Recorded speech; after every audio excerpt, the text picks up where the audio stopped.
So every conversation goes political eventually.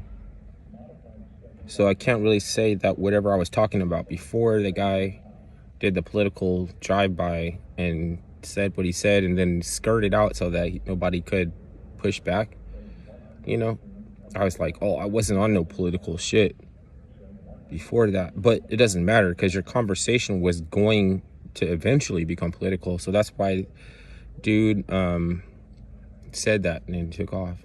As soon as Trump is in office, he's going to start a war. Then he ran away.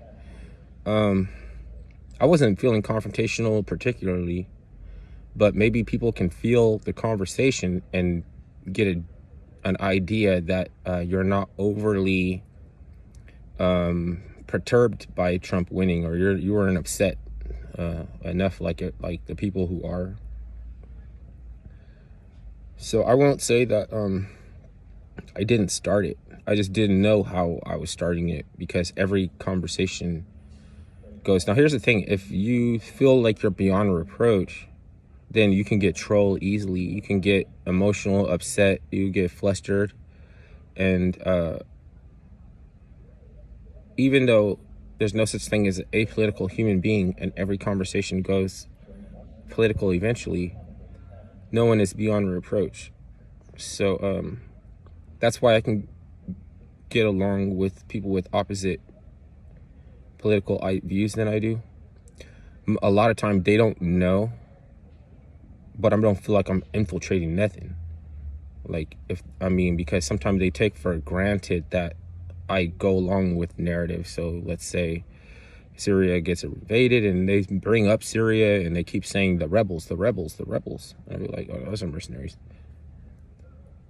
Why is there a difference? Because they can feel that you have different politics, even if they if they're not versed on the terminology, they still know what's up.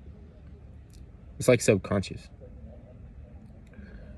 Why they can feel why you're choosing particular choice words to describe things when you have choices. But so like believing that there are no choices grants you the ability to say that if you're not on my side with this issue, that you must hate the thing, that the focal point behind, the problems that we want to address. Like, you must hate that. I didn't get flustered even before I knew what a standalone bill was, because without being able to argue that you should pass standalone bills, I didn't know how to argue effectively.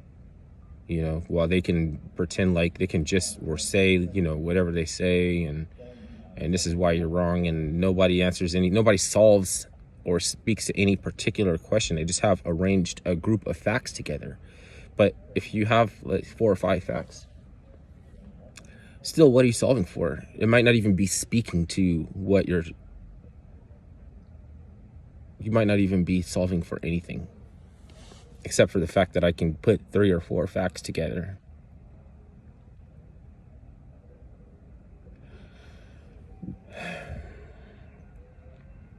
So people are going to eventually have their differences and get flustered and everything, and that's cool, and just grow and move past it. But you can't skip stages of growth. Like, there's no way to skip.